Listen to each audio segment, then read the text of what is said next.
BNP কি করছে সেই কথা বলে না, আমরা কি করছি সেই কথা কেউ কিন্তু দেখুন।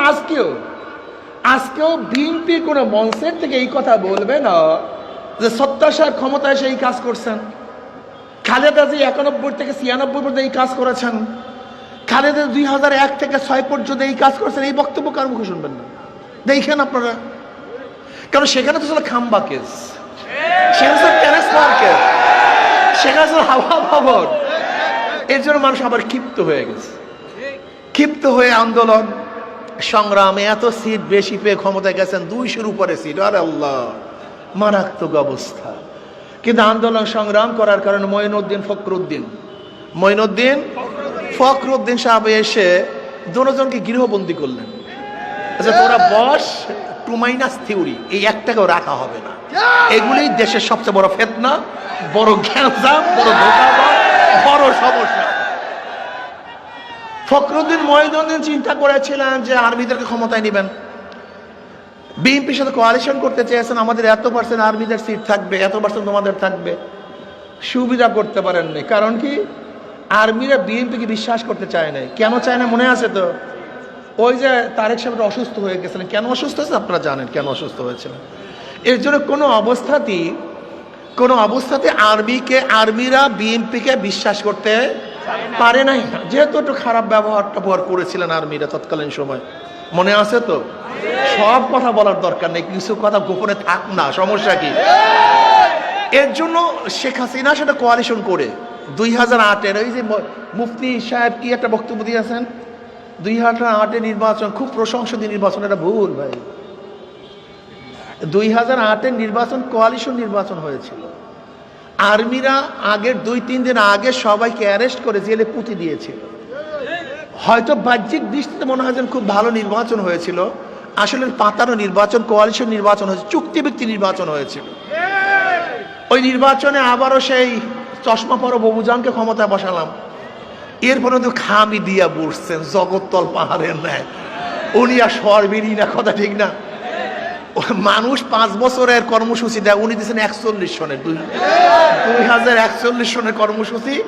2041 পর্যন্ত আর কেউ কোনোদিন তাকে ক্ষমতা থেকে সরাতে পারবে না। কিন্তু আল্লাহর মাই আলমের বাবা, আসলে ওনাকে ক্ষমতার থেকে কেউ সরাতে পারতো না। আমি মনে করি এটা আল্লাহর গজব, এটা ওলামায়ে কেরামের বরদোয়া, কোনো সন্দেহ নেই।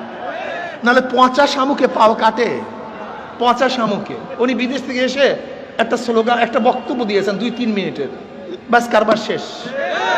এর জন্য বড়দের বেশি কথা বলতে নেই, যারা ক্ষমতায় বেশি থাকে তাদের বেশি কথা বলতে নেই। আমাদের দেশে মানুষ ফটার যে ক্ষমতা থাকে সেটা ফটাফট করতেই থাকে। এক ফটরে ওনার বিরুদ্ধে এমন আন্দোলন হলো, সংগ্রাম হলো, মানুষ ওনার নাতি পুতি চেলা চামুন্ডা পোকা চোকা সব ভাগাইয়া দিচ্ছে। গোটা দুনিয়ার ইতিহাসে এরকম বিপ্লব হয়নি। এই যে কয়েকদিন আগে নেপালে বিপ্লব হয়েছে, চেলা চামুন্ডারা কেউ ভাগে নাই। কিন্তু শ্রীলঙ্কায় বিপ্লব হয়েছে, চেলা চামুন্ডারা কিন্তু ভাগে নাই। এদেশে বারবার বিপ্লব হয়েছে, এরশাদ সাহেবের বিরুদ্ধে আন্দোলন করে তাকে পতন ঘটানো হয়েছে, কিন্তু উনি কিন্তু দেশেই ছিলেন। ওনার চেলা চামুন্ডা কিন্তু শেখ হাসিনা কাজটা কি করছে দেখছেন? উনি নিজেই ভাগেন নাই, ওনার সাথে সাথে প্রধান বিচারপতি তিনিও ভেগেছেন। উনি ভাগেন নাই শুধু, যে বিজেপির প্রধান তিনিও ভেগেছেন, সিএডির প্রধান নাই, এমনকি মসজিদের যে ইমাম সাহেব সেও নেই, এমনকি এলাকার যে চেয়ারম্যান সাহেব সেও ভাগছে। বুঝেন দুর্নীতি কোথায় গিয়ে পুষছে? ভেবেছিলাম বৈষম্য দূর হবে, মানুষ শান্তি পাবে, মুক্তি পাবে। এর জন্য মানুষকে বৈষম্য দূর করার জন্য, মুক্তি দেওয়ার জন্য, শান্তি দেওয়ার জন্য আমরা রাস্তায় ছিলাম। তারেক সাহেব কিন্তু রাস্তায় ছিলেন না, ফখরুল সাহেব কিন্তু রাস্তায় ছিলেন না, ডাক্তার শফিক সাহেব কিন্তু রাস্তায় ছিলেন না, শিবিরের কোনো বড় বড় নেতারাও কিন্তু রাস্তায় ছিলেন না, আমাদের মতো অদমরাই কিন্তু রাস্তায় ছিলাম। কিন্তু আমাদের মতো অতমরা। ধরে নেন যদি আন্দোলন সাকসেস না হতো, সবাই বলতো আমরা তো ছিলাম না, আপু আমরা তো আপনার সাথেই আপা। কিন্তু আমরা কি বলতাম বলেন তো? সবাই তো আপার সাথে কোয়ালিশন করতো, আপু আমরা তো আপনার সাথে আছি, কোনো টেনশন নাই। কিন্তু আমাদের অবস্থাটা কি হতো বলেন তো? ভেবেছিলাম বৈষম্য দূর হবে, মানুষ শান্তি পাবে, মুক্তি পাবে। সরকার পতন হলো, মানুষের শান্তি দেওয়ার জন্য, মুক্তির জন্য আন্দোলন করেছে। কিন্তু 5ই আগস্টের পর আবার কি দেখলাম? আবারও চাঁদাবাজি, আবার গুন্ডামি।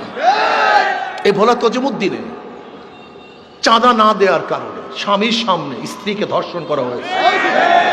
বগুড়ায় প্রস্তাব দিয়েছে যে আপনার মেয়েকে বিবাহ করতে চাই, বাবা রাজি না হওয়ার কারণে সেই মেয়ের সামনে বাবাকে হত্যা করা হয়েছে। যুবকের কাছে চাঁদা চেয়েছে, চাঁদা না দেওয়ার কারণে মার সামনের থেকে যুবককে তুলে এনে হত্যা করা হয়েছে। অফিস ভাড়া দিয়েছে, চাঁদা ভাড়া দিয়েছে, যখন কানেকশন করতে গেছে, ভাড়া আনার জন্য গেছে, সেই মালিককে হত্যা করা হয়েছে।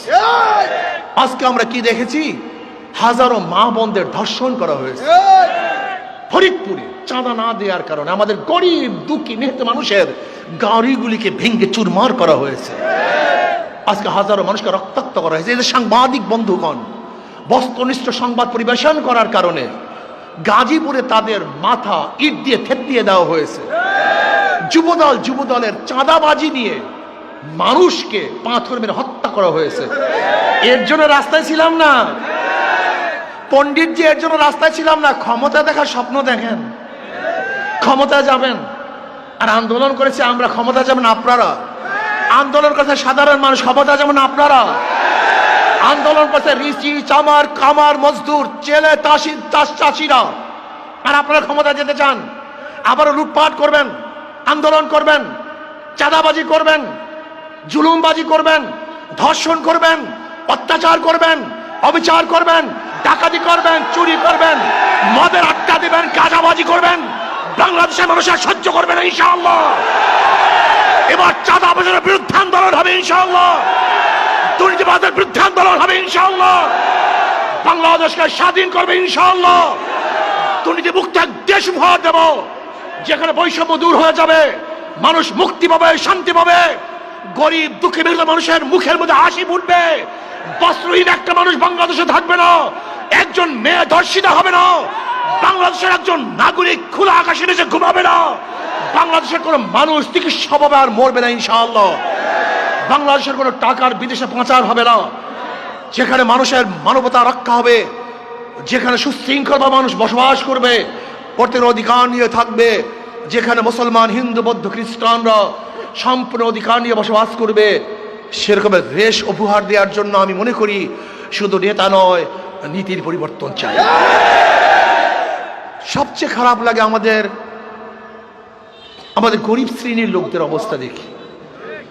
ইসলামকে কেন পছন্দ করেন না? কারণটা কি? ইসলামকে না পছন্দ করার মূল কারণ হলো আমরা অনেকেই খারাপ হয়ে গেছে। যাই হোক, অনেক কথা বলে ফেলেছি। ওদের মার্কার সাথে কাজের সাথে ধোঁকামি।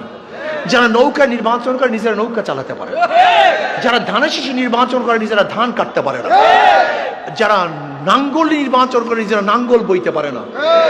সমস্ত মার্কাগুলি গরিবদের প্রতীক, কিন্তু একজনও গরিব না। কিন্তু হাত পাখা এমন একটা মার্কা, যে নির্বাচন করে সেও ঘুরাতে পারে, যারা সমর্থন করে তারাও চালাতে পারে। হাত পাকা দরকার বড় লোকদের, হাত পাকা প্রয়োজন গরিবদের, হাত পাকা প্রয়োজন পুরুষদের, হাত পাকা প্রয়োজন মহিলাদের, হাত পাকা প্রয়োজন মুসলমানদের, হিন্দুদের, বৌদ্ধ, খ্রিস্টানদের। কারেন্ট ফেল করে, হাত পাকা ফেল করে না। হাত পাকা সবাইকে শান্তি দেয়। কাউর মার্কা ঘুমের সময় বুকের উপরে থাকে না। শুধু একটা প্রতীক, শুধু একটা প্রতীক, যেটা ঘুমের সময় বুকের উপরে থাকে, সেই মার্কাটার নাম হাত পাকা মার্কা।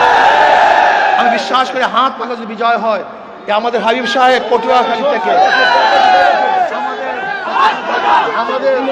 আমাদের 3 আসর থেকে হযরত মাওলানা আবু বকর সাহেব, আমাদের দেখছেন মুস্তাফিজুর রহমান সাহেব, আলহামদুলিল্লাহ পটুয়াখালী 4 থেকে। আল্লাহ কবুল করেন, আল্লাহ সবাইকে কবুল করে নেন, আমাদের সবাইকে আল্লাহ কবুল করেন। আল্লাহুম্মা